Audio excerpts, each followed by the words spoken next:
Hey guys, Dark Humility here. You can always catch me at twitch.tv/Dark Humility for 6 to 7 days a week of Diablo 2 action. But today we're going to make the intro fairly short because we are going to want to talk about my personal solution for how to solve a lot of different issues all at once with Terror Zones, which is rotating immunities. And I also made another video as well. I'll link it as well in the intro and in the first pinned comment about addressing different kinds of issues that I felt like were prevalent with Terror Zones, but also talking about the things that I thought were like really amazing about them. Overall, I think they are an amazing addition to the game, but I'll post the link to that as well in that first pinned comment. So I made another video. But this one is all about rotating immunities.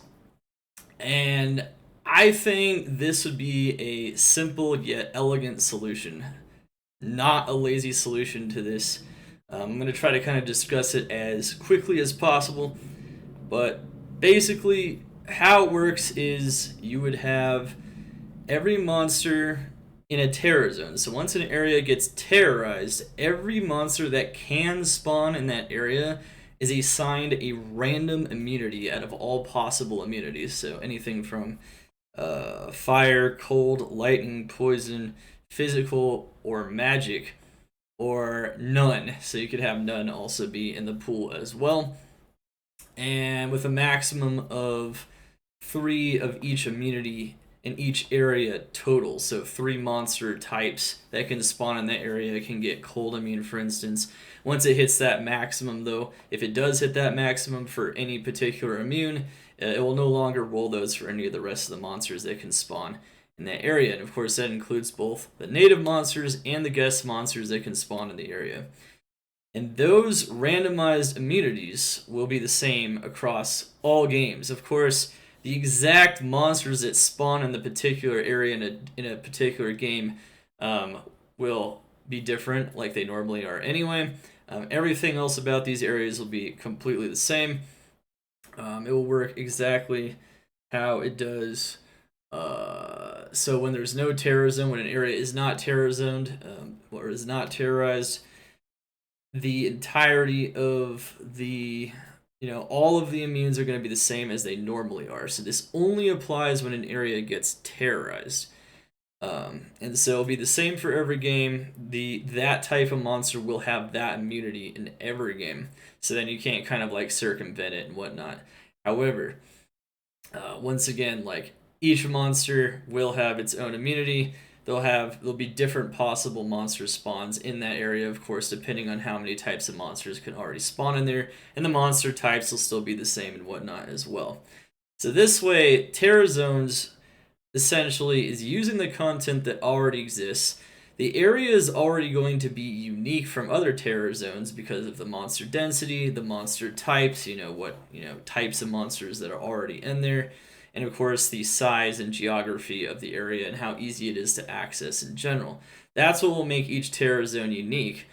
But what will essentially like make them kind of interesting or unique in some very special way will be that the immunities essentially rotate or are randomized for each monster for each terror zone. Every time a new terror zone comes up, the monster immunities will be re-randomized. You might get a totally different combination for one randomized set of immunities for the same terror zone one time as you'd get another time if it rolls it for the same area. So basically, I think this would do a lot of different things.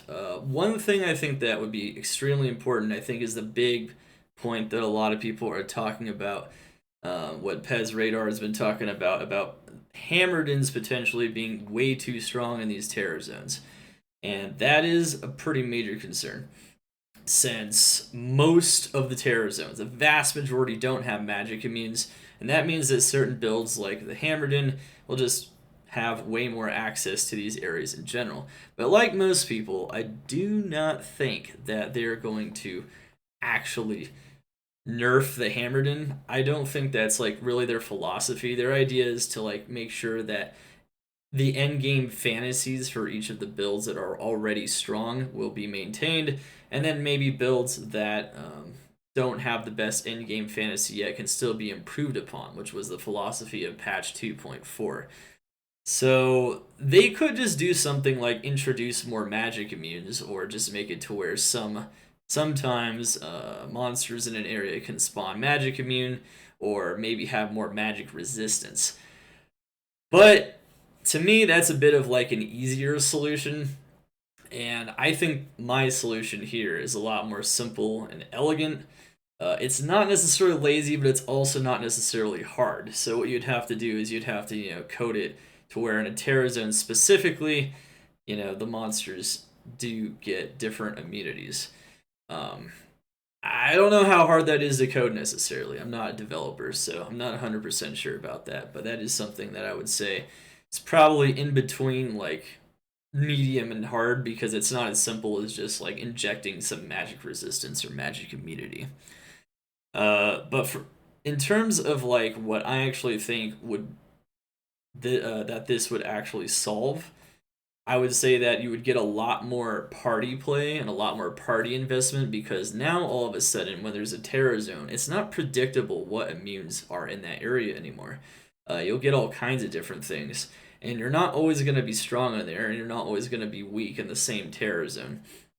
And so I think what that would get is that would encourage more party play, instead of like maybe one or two people going off to the terror zone and kind of doing it solo for maximum experience or maximum drops, because they know exactly what the terror zone is and they know it's going to benefit their build specifically. I think it's going to encourage a lot more like grouping up and actually doing those terror zones. I think that's pretty self-explanatory, though. Just the unpredictableness of it, I think, would definitely encourage that to a very strong degree, or at the very least would make it to where you actually have to check them before you go to them, just in general. And then, of course, it would also make it to where Hammerdins and other magic builds might actually encounter some immunity scenarios to where they can't actually just like gangbusters A-team an area, just solo and whatnot, especially once a Hammerdin is fully geared. And so, just having a magic immunes in that general pool and having them be have the immunities be present at relatively equal distributions, or at a relatively equal probability, would definitely solve that to a very large degree. And it really just in general, this whole idea also just kind of cements it as making the terror zones unique areas that have a unique mechanic. And I think that's really the key here. It's making them feel unique and also making them feel more challenging, which is definitely something that they have noticed people were saying in general. But I think it does add to that challenge element that now it's not an area you can always predict or just be able to destroy no matter what. However, going along with this idea, I do feel like maybe not just fire and cold resistance, but also poison resistance. It is possible that if you guys don't already know how it works, if a monster is immune, it can have anywhere from 100 resistance to that element to 180 in the case of some cold immunes. Uh, it's not a terrible idea to maybe reduce the ranges on maybe the fire or the cold immunities to maybe make them slightly easier to break in some scenarios. Lightning immunes are already the easiest to break, but it's probably a little bit too much in terms of how much easier they are to break. I think you could definitely reduce the ranges on the fire and cold immunities in general. And I think, of course, in terms of my idea, you could have the degree to which they're immune or resistant to the elements be somewhat variable as well, so you can have that randomized as well, so you can get anywhere from like a horror mage lightning immune that you can't break to a lightning immune that is easy to break. Same thing with like fire immunes and cold immunes and whatnot, especially if you reduce them across the board. I definitely think the fire and cold immunities or resistances are maybe a bit too oppressive, and you could use terror zones as an opportunity to adjust that. And of course, currently the reason that fire and cold immunities are harder to break, which I think a lot of people don't understand, is that fire damage is very high and very consistent, and cold damage mostly in the form of like a cold sorceress. I mean, that's usually what you think of when you think of cold damage. Um, has cold mastery, which allows you to reduce most resistances to 0. So it does make sense that the cold and the fire immunes are more oppressive than lightning immunes, but maybe not as much as they currently are. And I think that's definitely something that can help us see more build diversity in that space as well. I don't know if these are the ideas that they're already thinking of when they're discussing how to adjust these things or how to address the fact that Hammerdins are too powerful, as they've addressed in that post. However, as they've addressed in this post right here.